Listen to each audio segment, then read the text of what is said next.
બનાસકાંઠા જિલ્લામાં રિલાયન્સ ફાઉન્ડેશનના નાણાકીય સહાયથી રાજસ્થાન બાળ કલ્યાણ સમિતિ દ્વારા જળવાયુ પરિવર્તનને ધ્યાનમાં રાખી ગ્રામ વિકાસ પ્રવૃત્તિ હાથ ધરવામાં આવી રહી છે, જેમાં અમીરગઢ, દાંતા અને હડાદ તાલુકા 90 જેટલા ગામોમાં પર્યાવરણને ધ્યાનમાં રાખી ગ્રામ વિકાસ થકી આત્મનિર્ભર ગ્રામ પંચાયત કાર્યક્રમને વેગ આપવાનો ભગીરથ પ્રયાસ હાથ ધરવામાં આવ્યો છે।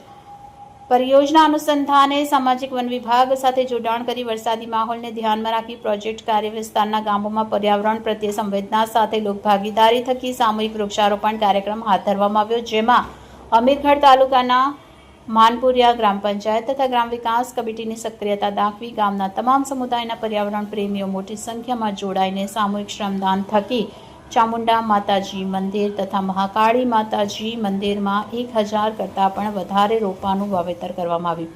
સામૂહિક વૃક્ષારોપણ કાર્યક્રમ તારીખ 10 જુલાઈના રોજ સામાજિક વન વિભાગ અમીરગઢ, RFO મહેન્દ્રસિંહ વાઘેલા તથા રિલાયન્સ ફાઉન્ડેશન અને રાજસ્થાન બાળ કલ્યાણ સમિતિનો અને ગ્રામ પંચાયત માનપુરિયાનો નોંધપાત્ર પ્રયત્ન હાથ ધરવામાં આવ્યો। પ્રસ્તુત સામૂહિક વૃક્ષારોપણ કાર્યક્રમમાં માનપુરિયા ગામના યુવાન, સક્રિય આગેવાન મહિલાઓ દ્વારા સામૂહિક શ્રમદાન કરી 1000 જેટલા રોપાને ચામુંડા માતાજીના ડુંગર પર તથા મહાકાળી માતાજીના પટાંગણમાં ખાડા કરીને વાવેતર કરવાનું આયોજન કરવામાં આવ્યું।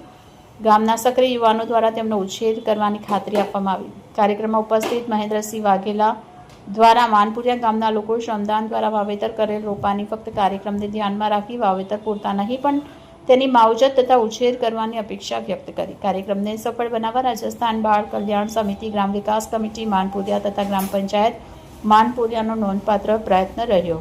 Reporter Jitendra Kumar Agrawal, bullet 26 Gujarat news, Amirgadh.